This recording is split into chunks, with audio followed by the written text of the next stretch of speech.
Welcome to the Black Script Storytellers. My name is Kevin Marable, and today our guest is an actress and singer. She's been featured in several musical theater shows, including The Color Purple on Broadway, and has appeared on multiple popular TV shows and films, such as Fox's Our Kind of People, BET's First Wives Club, The Supremes at Earl's All You Can Eat, and Tyler Perry's recent hit film, The 6888. We have with us none other than Tishmone. Tish, welcome to Black Storytellers. Hello, everyone. I'm so excited to be here with you all today. Yes, we're excited to have you on as well, and thank you for joining us. We were excited to speak to you and talk to you a little bit about your journey. And what we like to do in the very beginning, the very first question that I like to ask is a very simple question, but some might find it a little difficult to answer. Are you ready? Yeah. All right. That question is, who is Tish Monet? Oh, well, that's not even that hard. 'Cause I thought about this the other day. I was like, I need to answer this just in case someone asks me. Okay. Tishmone is singer, actress, model. And to make that even more, a little bit more independently understandable, because Tishmone is an independent artist. Mm. Tishmone is singer, um, actor, model. I am also Letitia Harden. And so Tish Monet is the brand and product. And Mm. that's the most easiest way that I can put that. I like to explain it that way so people know how to, if they are doing the same thing I'm doing, they know how to differentiate the two. Yeah. Yeah. Yes, I see. I got it. And there's also other talented artists who have a stage name or a handle that they go by, opposed to their actual name. But Yeah. yes, it's good that you like to let people know Letitia Harden, but your stage name is Tish Monet. All Yeah. right, cool. So you are a singer, an actress, and I didn't mention, but a model. Oh, Um, yeah. but you've acted both on stage and in front of the camera. Did you begin your acting career in theater? I did. I actually didn't plan on, I just didn't see that for myself. But once you see something that you do know, you're like, oh, you want to jump into it because it's familiar. So they were doing Dreamgirls at my local theater, Cape Fear Regional Theater, and I knew that movie. I knew that movie so well that I was like, I could do this. Yeah. I know the songs, and I went up there and I auditioned as if it was the movie, and that's what they told me. They said, you auditioned that as if this was the movie, and it's not. But I end up getting it, and it ended up being my first like theater play situation, anything, Wow. acting, for real, where I was like getting paid. I had done like, you know how you have like friends around that want to do, maybe like a commercial for their brand or something like that. I had Sure. done like those kind of things, but I had no idea like what I was getting into. I was still getting hired as Tishmone, the singer at that time, but this was the first time I got hired as Letitia Harden. Technically Tishmone too, because they hired Tishmone because I came in there singing or whatever. But like it was the first time I got hired for acting. I was like, Yeah. oh, Yeah. So I can. I'm sorry. Go ahead. No. That's fine. I was done. Yes. So what was it at that moment that you realized, or did it dawn on you that this is what you wanted to do? Did you know that you wanted to go into acting, or was it just something that was fun that could add on to your singing career? It was the one thing, or like the first time that I was able to do all of the things that I do in one situation. So Right. singing, dancing, acting, even though that was my first time being on stage like that, I Mhm. had already had the experience to do most of those things, except for I didn't have a degree like everybody else that was on that stage with me. I didn't have the bachelor's degree in drama or theater, and stuff like that. Everything that I learned was from like high school classes or like just putting myself out there and like and stuff like that. So that was the first time I got to do everything, and as I'm in the process of learning how to be an actor, I guess, or like to apply all of this together, Mhm. that's what I'm realizing, like this is the first time that I'm able to do all of this. I love this, and it was musical theater. It wasn't just like a straight play where there's no Right. singing. And Right. so like I was able to do all the things that I that I knew how to do.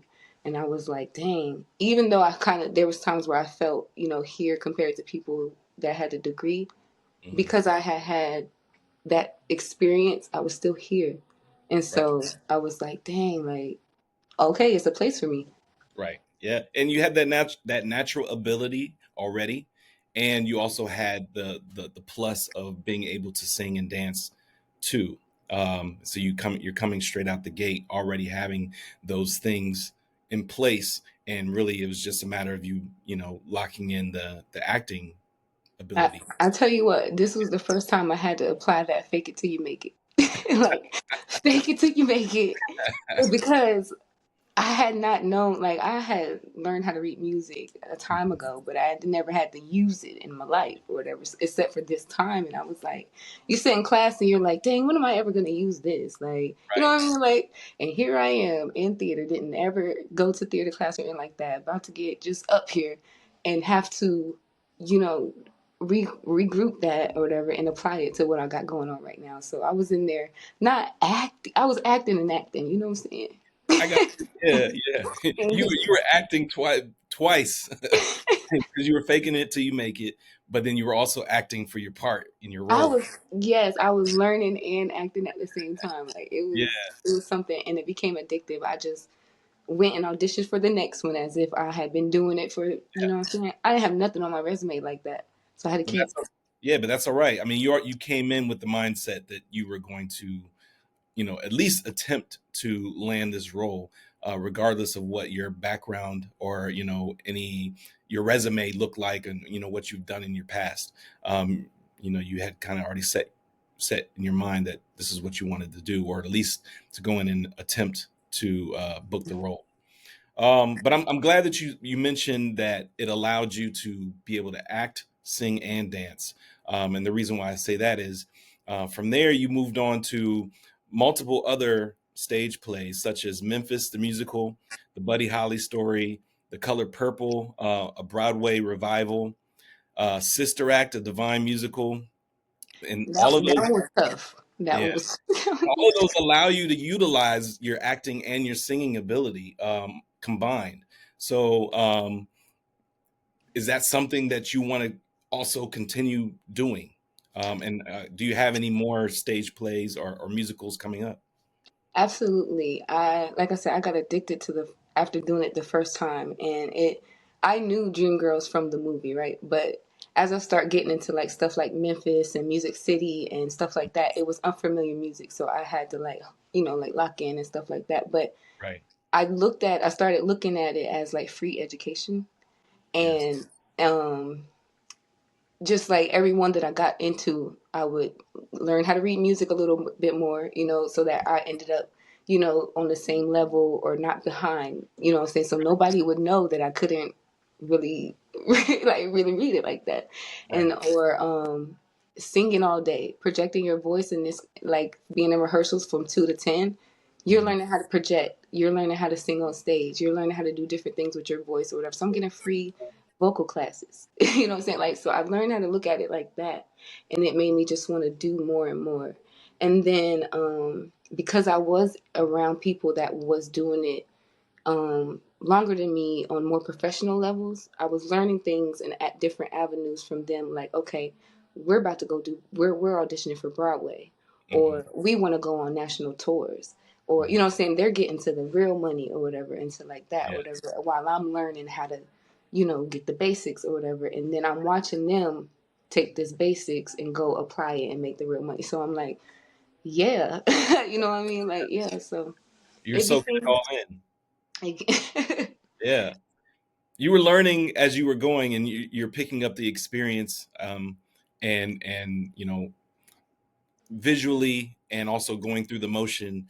You're taking in all of that knowledge and wisdom that everybody else might have been a little bit more ahead than you are, Mhm. um, but you were learning how to apply it along the way, or how to get to that next phase, within your career. So you're able to not necessarily not make mistakes, but potentially make less mistakes, because you can see how everybody else is moving around you, and Exactly, apply exactly, that for yourself. Uh, exactly. Yeah, so you were able to kind of uh, skip some of those steps that might have, held you back a little bit. Yeah, just a little bit. Yeah, More of the mental, more of the, more like the physical ones, but and then the mental part of it all, you kind of gotta just skip what you can skip to, so you can make it through the process. right. Whatever, speed up your mental a little bit. Yeah.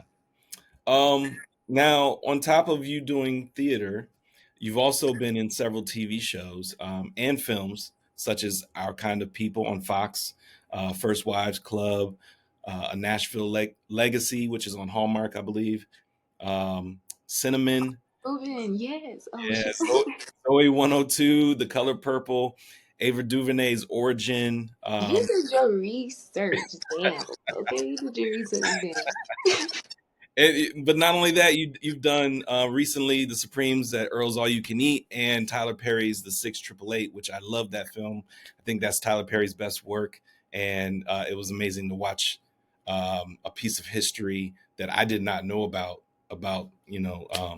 the ladies of the 688 and what Mhm. they had to go through to be able to give the other soldiers, their mail and keep the morale up, overseas during Vietnam, I believe. Yeah. Um, and yeah, so I thought that was an amazing film. Did you realize the magnitude of the project that you were working on at the time? Did you know how big it would be? Absolutely not. When you get, because I want to be very clear, but I don't think nobody did. No, nobody that got cast except for maybe like Kerry Washington, because she was working, she was like producing on it too. So like she, what I'm saying, she was probably like the only one that knew the magnitude of it. Not even Ebony, the lead actress, knew Yeah. the magnitude of it until she probably like dipped into the script. But as you're reading with you're like, dang, I didn't know this. So you're more kind of like triggered by the fact that you didn't know that this actually happened Right. Yeah. than like, then you know what I'm saying? Like you're more intrigued by that. Like, how come we didn't know this? Right. But no, when you get the email that says that you're gonna be working, or you get the casting call, it just says basic information like, okay, you're gonna be cast as a soldier, Mhm. and you're thinking, oh, it says like an era piece or something like that. So you're thinking, it's back in the day or something like that. But you Right. have no idea the impact that it will have until I don't think we actually knew for real until we just seen it like everybody else seen it. Because Wow. we were emotional on set, but like there were times where you would be so tired that you couldn't appreciate, what I'm saying, what you're doing in the moment, so you might have not took it so seriously, you know what I'm saying? Yeah. Um, like it's worth you staying up had you known exactly, Right. you know what I'm saying, like what you were representing. And Kerry Washington was very informative about that when she noticed that we would slip into being distracted by everything else except for this purpose right here. Now, did you get a chance to actually meet Kerry Washington face to face, or was kind of like in a group setting? And then the same thing with like Tyler Perry. Absolutely. Debbie Allen was the choreographer, and Yes. her daughter was her assistant, Vivian Allen. And Uh, so we met her first, and that's already one thing in its own, because if right. you know who she is, She's then a legend. Yes. and I I'm kind and we're not dancing, we are right. marching, okay? Right. So like I'm like, what's she about to show, you know what I'm saying, like what's she about to show us or whatever. So that's one thing in itself. And then Tyler comes, so we went through like intensive training for the marching and stuff like that for like 2 or 3 months. And we Wow. worked with Debbie for like 2 or 3 months in different parts of the year. And Wow. this was probably like 2022 into 2023. And so then Tyler would come, but you wouldn't see him. You would just see like a Range Rover or something like that or whatever, or hear him over the intercom or whatever. Or you would get a word from somebody that says Tyler wants to do this, from like an AD. And then Mm. when you finally see him, you would think, I don't know, you just wouldn't think he's so laid back. But Yeah. like he's not ever turned off. Like he is on. So you don't ever get like a personal moment until it's the wrong moment to be getting a personal moment. Like Like there was a part in the film where now I unfortunately was able to get a lot of camera time in this movie, so like I was a lot of times right next to Ebony or Yeah. in the same scene with Carrie, and so there would be parts where I didn't know if she was talking to me or she was talking to her or whatever the case Oh may be, but we would both respond, and you would think he didn't know your name or you know what I mean, like stuff like that, and you'd be like, oh shoot, he talking to me. wow. But Carrie never got out of character. Like she stayed in character as our lieutenant for like the whole time. Every time you talk to her, she was definitely, in character, and that was something I never had seen before. hmm So much. Now she was very nice and sweet or whatever. Like there was times where she wasn't. She actually had downtime, and she would, you would see her be human, hmm but it was never like a situation where she until like the end, like towards the end of it, like the last few days, she loosened up a little bit more. Not that she was tight, but she just Right. gave us a little bit more relaxed Carrie or whatever. So it was something different to see Yeah. or No, whatever. you all came to play on this one. You guys were all serious. You held down your roles. Crafted to perfection. Um, That training really did it because yes. like we weren't looking like the best at first, Oh, like. really? No, we weren't. There were more actors than there were more actual people that had been in the military. So, like, Mhm. most of the people that had experience in the military were in the front. And then, if you really, really looked good as a soldier, because you act good Mhm. or you could dance, then you were also in the front. So, there weren't that many people that were actually in the military experience. But like the ones that were, you definitely know. Yeah. You definitely could tell. Yeah. Yeah. Now there was a behind the scenes clip that I posted. I got it from Kerry Washington's page, but I reposted it on our Instagram page of everybody dancing, and I'm assuming it's at the tail end or maybe at the end of wrapping that scene. But Uh-huh. you guys were all in the makeshift mail room. You're all sorting the mail, but you all had stopped for a moment to dance to Beyonce, and then at a particular point, Tyler enters the scene and he's dancing with you guys. Were you a part of that? And how fun was that, if you were? There was 80 women a part of that. I'm going to say that because Okay. I was a part of the 40 core soldiers, so those were like the ones that went through like the training and stuff like that through the whole film. And then Uh-huh. there was some days where we had to go to Tennessee to this like school that looked like Notre Dame or something like that. And this is where the mail was like stacked up and stuff like that. Okay. And so we were doing the Beyonce challenge, but it actually was Tyler's idea to do Mhm. that. Like he had either talked to Beyonce that day. It was going around that the Beyonce challenge was going around, and he was like, I guess like they TikTok and stuff too or whatever. And Right. so it started out as like promo for the movie, as Uh-huh. far as oh let's do the challenge or whatever, because you couldn't really even put it out until this time. You know what I mean? Right. Like he couldn't put it out when the challenge was popular, and so he recorded it, like professionally filmed it and everything, Oh wow. um, just to send to Beyonce or whatever, and then he put it out recently or whatever, and we were like, oh shoot! Like he told us like I'm doing this so we can send it to Beyonce. We had to record it so many times just because he wanted to make sure that everybody could get in it. I think the clip that he showed was just like BTS. It wasn't even like the Yeah. full clip that he sent to Beyonce, like because we actually like did the dance and filmed it and stuff like. That's But it was yeah. it was crazy. Like it was cool. He took us to Nashville. I mean, I don't know if it was Nashville. I can't really remember. Don't quote me on that. But he took 400 women that day. He had to take 400 women to Nashville, Tennessee, so we could shoot them scenes where we were marching and the male stuff. Wow. So as you guys were bouncing back and forth from location to location, are these flights or driving? Like, how are you guys getting around? Is all of that All arranged by most of it was filmed in Georgia at Tyler Perry Studios. right? I don't know if I can say this or not, but I'm telling you, but like Oh, oh, uh, if I can, I'll take it because out. the studio is so complex, like most of it was green screened. Got it. And then they did go to Europe, but it was for like a small portion, or maybe just like for one setting. But it wasn't like they took all of us to Europe. You know what I'm saying? So he green screen. Most of that was green screen. The ship and stuff like that. Us Right. getting off of that was like green screen. But the stuff we're like on the field and in Yeah. the gas chambers and stuff like that. All of that It is was real. at Tyler Perry Studio because it used to be like Fort Mitchell or something like not Fort Mitchell. It used to Yeah. be It a used in old military grounds, I believe.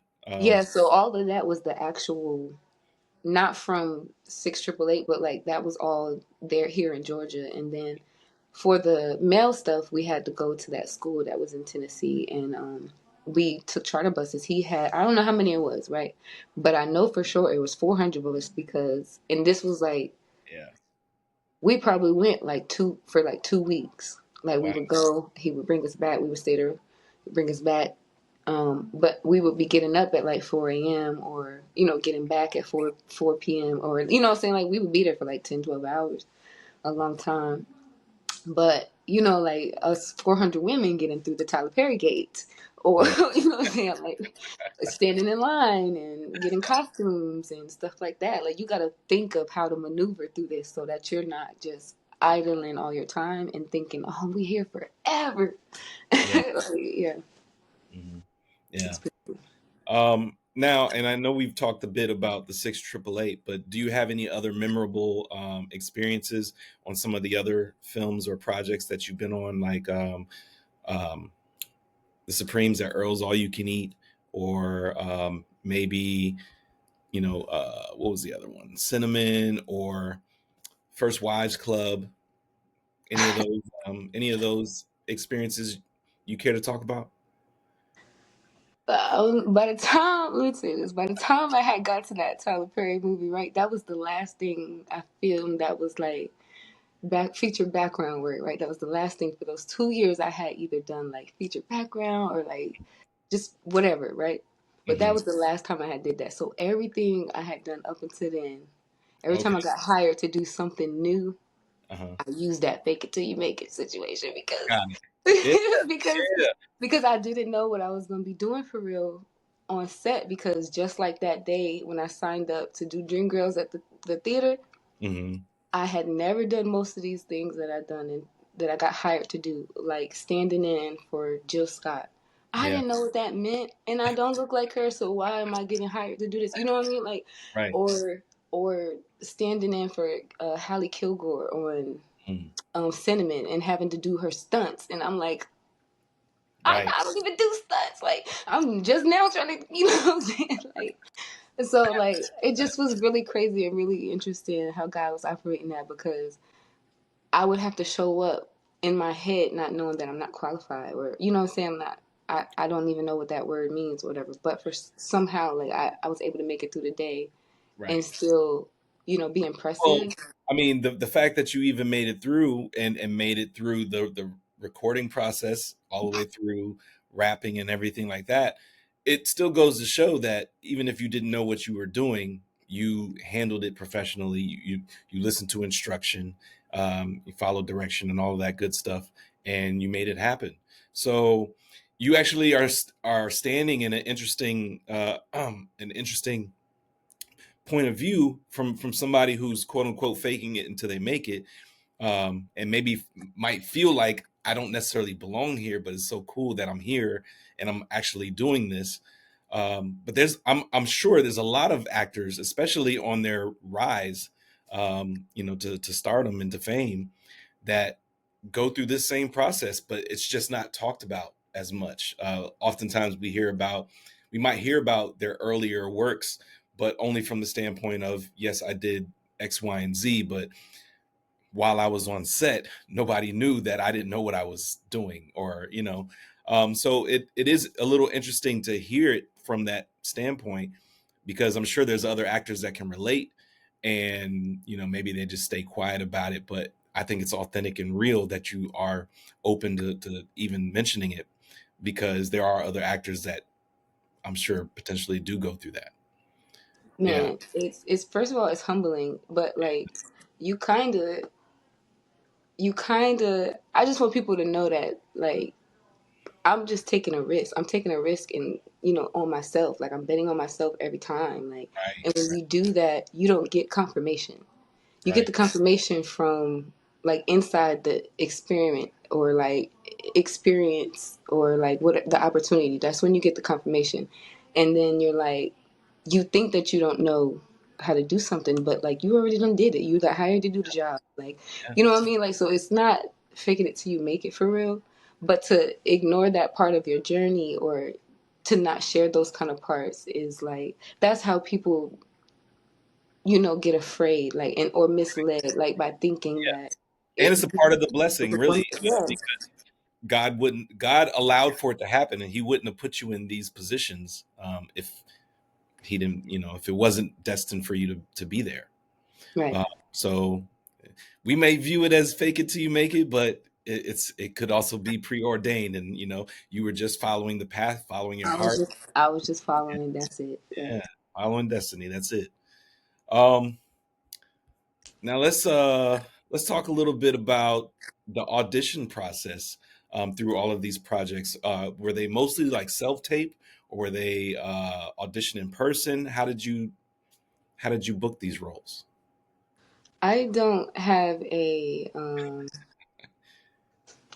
I don't have a manager. I Okay, don't I okay, don't yeah, have a, but this is I always say this, like it'll be probably the first thing I say when somebody asks me about Tishmone. I don't have a manager, I don't have an agent, hmm, I don't have reps. Letitia Harden represents Tishmone. right, And then so I also didn't have, and I don't have those things because I just didn't have the means. Like I'm a mother, I hmm, had, have to put money elsewhere, hmm, whatever. So at the time, for a long time, I let that stop me from just applying myself. And then COVID happened, and everything had to become digital. right, So people had to start thinking of new ways how to market themselves and get what they needed too. So like agents and casting directors and stuff like that, they started making the information a little bit more accessible mm, online versus you're gonna have to pay us this much, or if you're in a small town, you might not get found because you're in a small town. You don't have the means to travel all the way to Georgia or New York and stuff like that. So this made it more accessible to access the information because they had to put out more. So, long story short, I just kind of learned like what an agent would be doing for me if I could pay for it. You know what I'm saying? So I learned how to cast myself and how to, put in the research. And then I eventually, because of theater, I learned what it took to, actually stand in front of someone and audition, and then how to self tape and stuff like that. But most of the time, it's how you communicate with these people and if you fit the description. It's not most of the time I fit the description, right? So it's right, not whether if you how much education you have and stuff like that. So once you find out how to apply, hmm, give the people back exactly what they're asking for and communicate well, you know what I'm saying, professional on a professional level, boom, you have become your own booking agent. right, And you book yourself. right, And right. I have been booking myself and my friends since I did Our Kind of People in North Carolina, and that was my first show. I quit my job at Target to go film that. Well, kudos to you, man, because there's several things that I picked up from that. But I think the main thing that stands out is, and it adds on to everything else that we've talked about, where through your experience, you kind of soaked up the game and figured out how to maneuver in multiple areas to get yourself or to position yourself in a certain way to where not only you can book the roles, but you're also booking roles for your friends. I heard you say that as well. Because Uh, I'm not no gatekeeper. Like I gotta, you yeah, know what I mean? Like that's not. I know people that have been wanting to do this before. You know what I'm saying? Like before I even started doing it in my hometown, and they just become something else because they don't see the reach. right, And if I'm that cool, I'm gonna like this how I did it, right, or let me teach you how to do it. yeah. Yeah, And I love that. And I think that it's a very valuable it adds value to you, to who you are, to who you are as a talent, and also to who you are as in the business person, because you might not think of yourself in that mindset as well. Is that definitely. every actor is their own business per se, and you're booking your own business. You're getting yourself booked.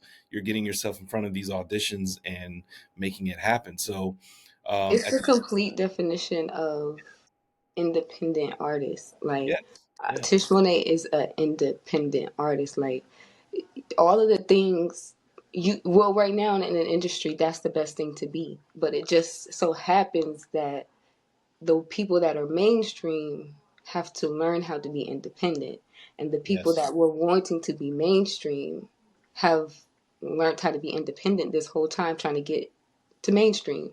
So right, we know how to operate by ourselves, kind of, you know what I'm saying? Like doing everything. And you kind of just, you want to be like that because you don't want to not know the game. Like, you don't want to not know the game or and whatever. you also want to know that what whatever the gig is, whatever the job may be, that you're not being ripped off or you're not being cheated in any kind of way. You Exactly. kind of know a little more than the average person who allows somebody else to handle it for them. Exactly. So Exactly. yeah, I think that's highly valuable.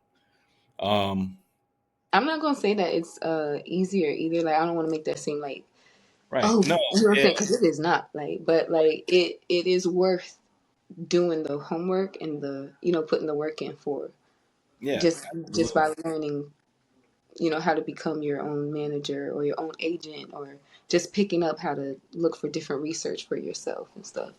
Yeah, yeah. Now let's say you book a role, you've already landed the part and everything, and this can be on the theater side or this can be in front of the camera. Um, do you have any acting methods or acting techniques that you like to take on to get into character? Do you have any system that you do or any method that you do to get into your role? This is funny. I don't think nobody ever asked me this before, but like, so this is the first time that I've ever said this before. But you know what? I always ask before whatever role it is. I ask myself three things. Hmm. Number one is, what would Angela Bassett do?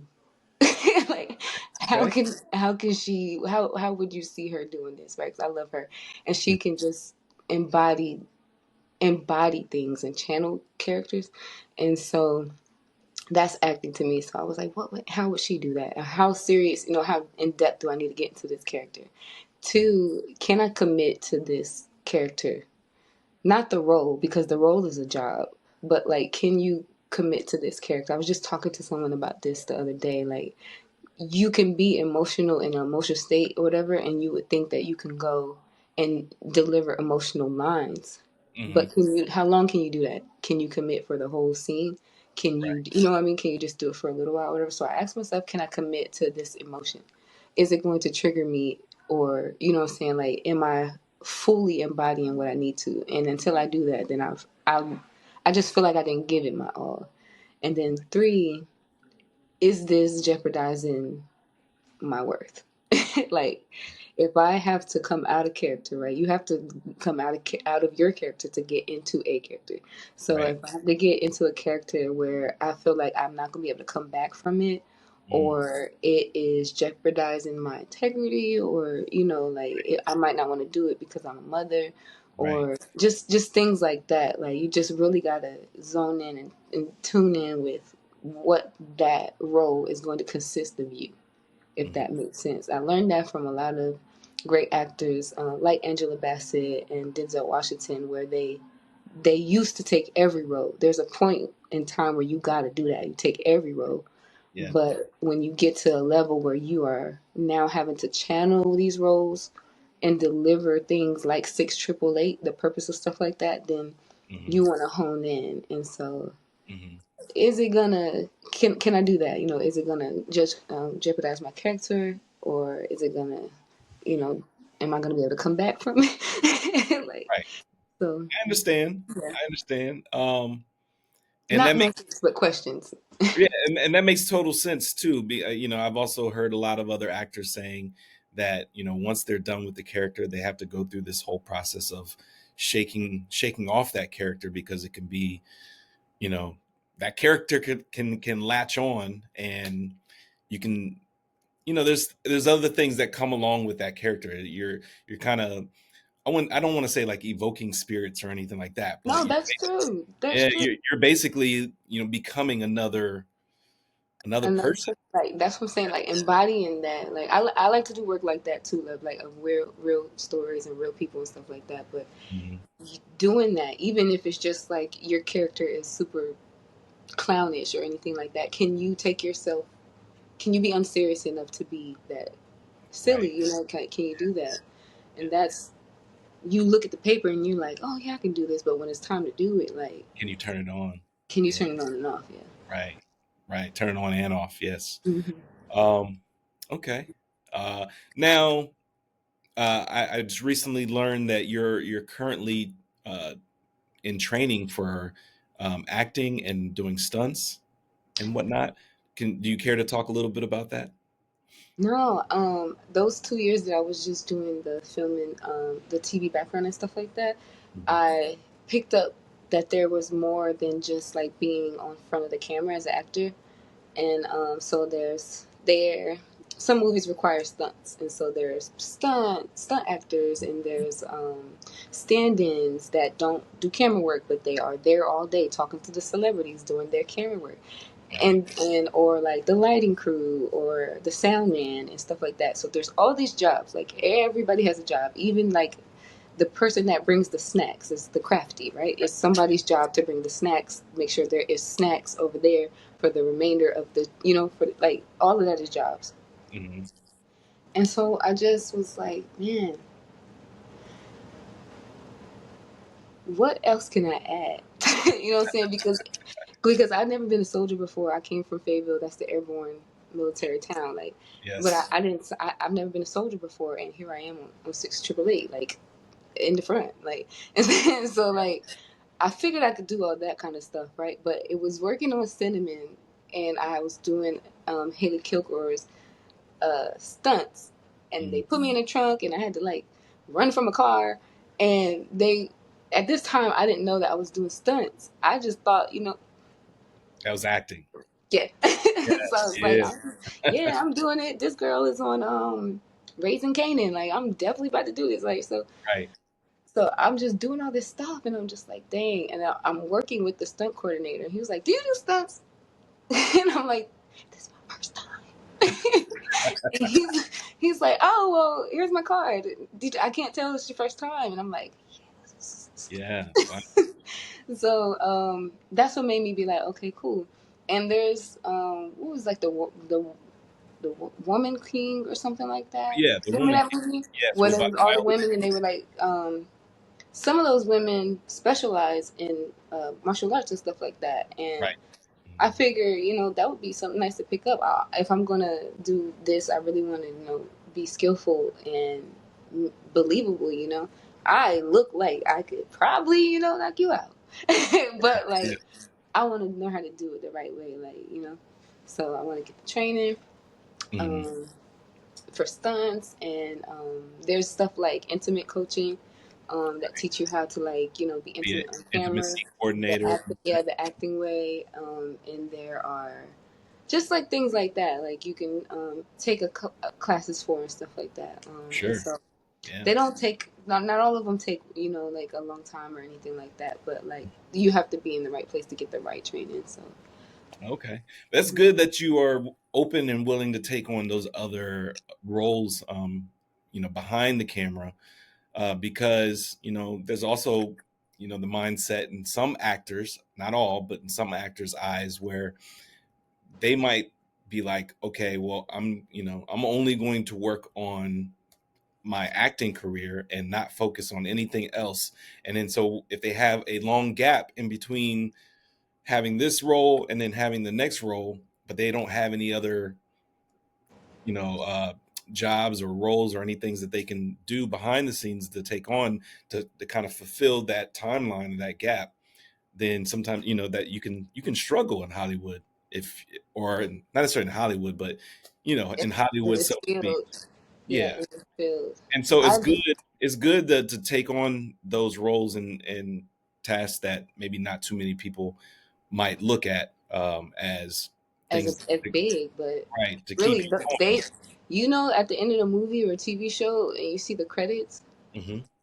that Yeah. might not look like most to people, but that is goals. Yes. Like that is goals for everybody that's working on the film, is to see their name in the credits. Like, so yeah, Right. No matter it's where you're big. at on that list. It's big. Yeah, it's Yeah. big. Like the fact that you created, you won. You did the lights, you won. You did the sound, you held the mic, you won. Like Right. Yeah. So that's dope. That's dope. Now, you have your own production company, Harden House.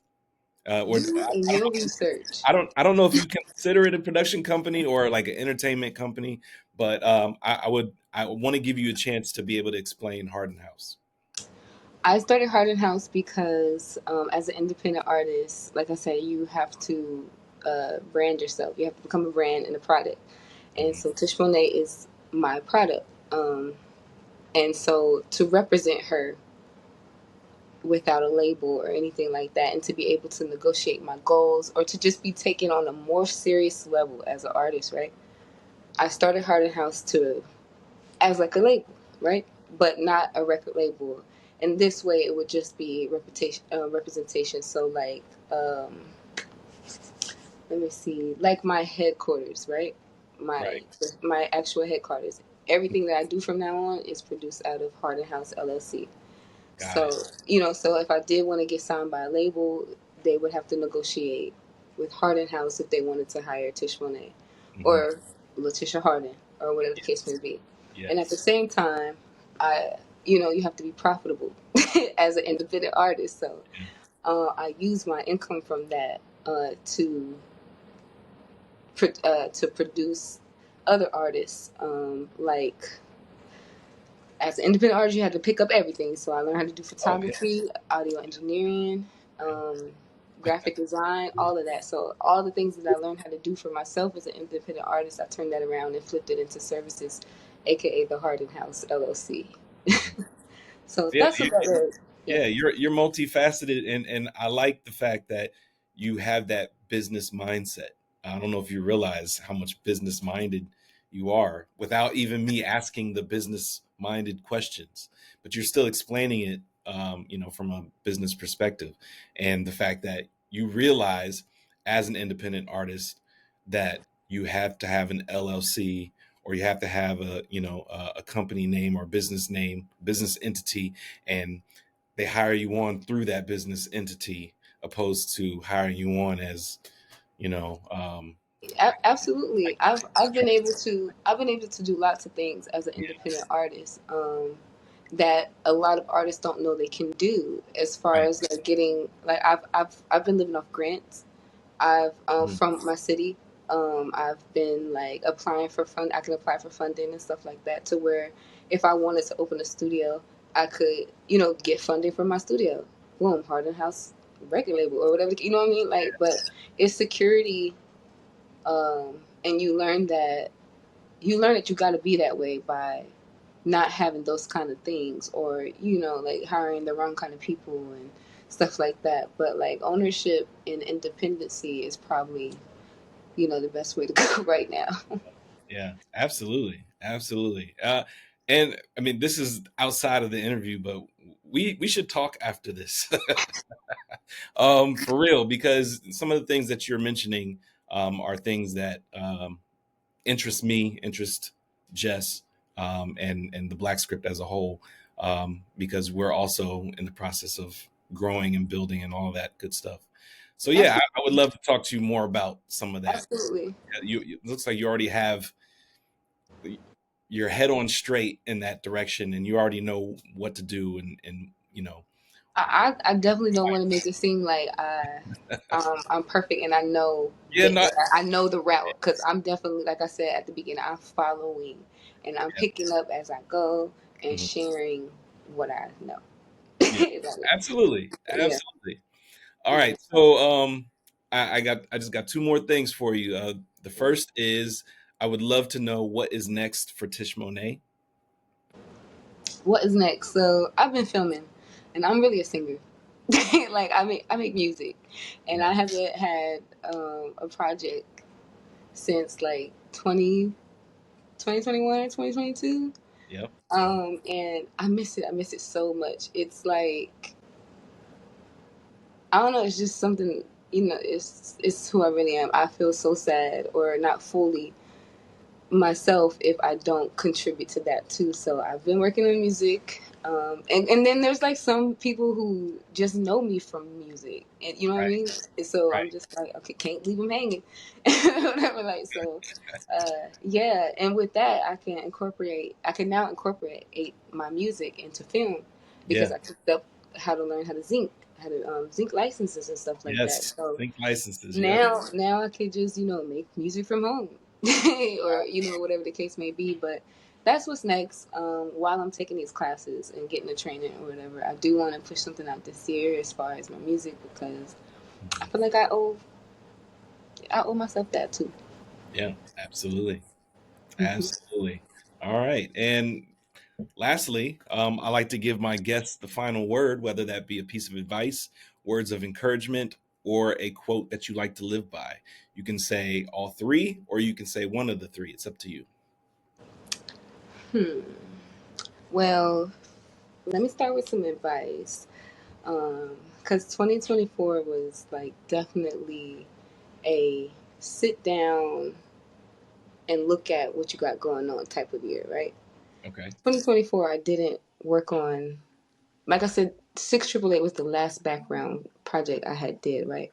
And when Mhm. 2024 came, I started, I got ripped from that life and started like, I had to go back home, and I was like with my family. And at the same time, I was working on projects that I thought were small, right? I thought they were small, meaning, um, like, because I'm at home, right? I'm where I'm at. I'm in Fayetteville, North Carolina. I've been here for a long time. Ain't nothing going on, right?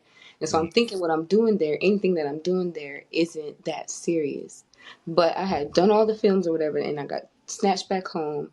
And in the process of being there, I had to get back to regular life, like getting a job and taking care of my family and just like really honing down. And at the same time, I'm working on, people are calling me, hey, Tish, can you do this? Can you do that? Can you do that? Whatever. And I'm doing those things. I'm thinking I'm not, there. Like, I'm not, for some reason, I'm just not like connecting with what I got going on. Like, this not it. Like, why am I back doing this kind of stuff? Like, Mhm. no. All Yeah. of it was necessary.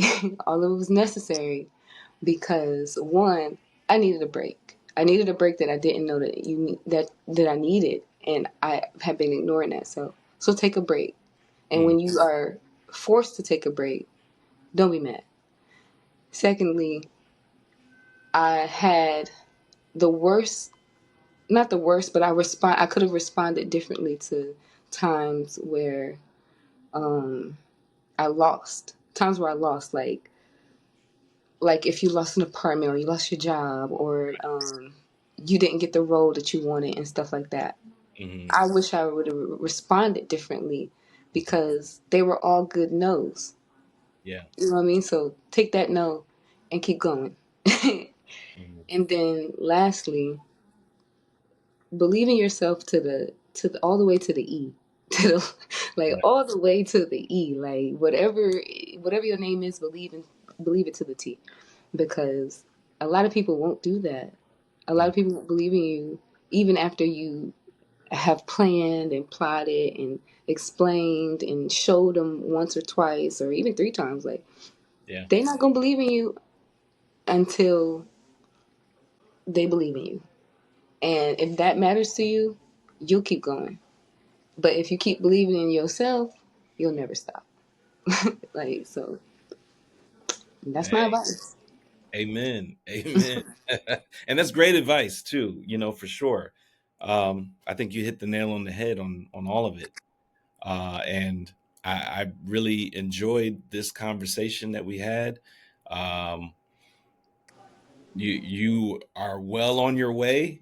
You're doing all of the proper things to establish your career and your career path, and you're not letting anything stop you from achieving your dreams, whether that be on the singing side and or on the acting side, or both, and modeling. I know we didn't really talk about modeling too, I don't really talk about that. but all of that ties in. I mean, you can do all three of those things simultaneously still, but maybe you might have to have one lead the charge and open the doors to the other avenues, to make those things happen. But you already have a it seems like you already have a plan. I know you say it might seem like I have it all together, but just listening to you, you have a lot of knowledge already, and you know what you want, where you see yourself, and how to get from A to Z, or at least be on your. Let me put something on that. What I do know, Uh-huh. and what I think I want to add just a little piece of advice. So what I do know is what I do know for sure is a promise that God gave me. I don't know, right? I don't know any direction. I don't know the guide. I don't know the blueprint, but I do know that I was promised something, and Mm, I want to know. I want to know so bad, like, if it's what I think it is, or not. Not if he gonna do it. Like, you know what I mean? That's what keep you going. But the right. fact that there's something there, I'm like, yeah, You can feel it. You can yeah. sense it. Yeah, and it's with you every single day. Mhm. It's with you constantly. It never leaves you. So there's something that's in your inner self, in your spirit, and your soul, that's telling you there's something larger here, and there's a It's the reason. only thing I know for sure. Yeah, and there's a reason why I'm following this path. Yeah. Yeah, absolutely. Yeah, I know that feeling all too well. For real. But yeah, Tish Monet, it's been great speaking with you. I enjoyed this conversation. Thank you so much for opening up to us, and sharing your journey, and everything that you've accomplished thus far. We're going to continue to root for you from the sidelines, and watch you grow, and see how your career takes off. Um, but yeah, I just want to say congratulations on everything that you've done so far, and this was great. Thank you guys so much for having me. This was actually a really, really good conversation. Interviews bring a lot out of you or whatever. It's reflecting. Yeah, And so, thank you so much, like, for just having me. absolutely, absolutely. Tish Monet, everybody.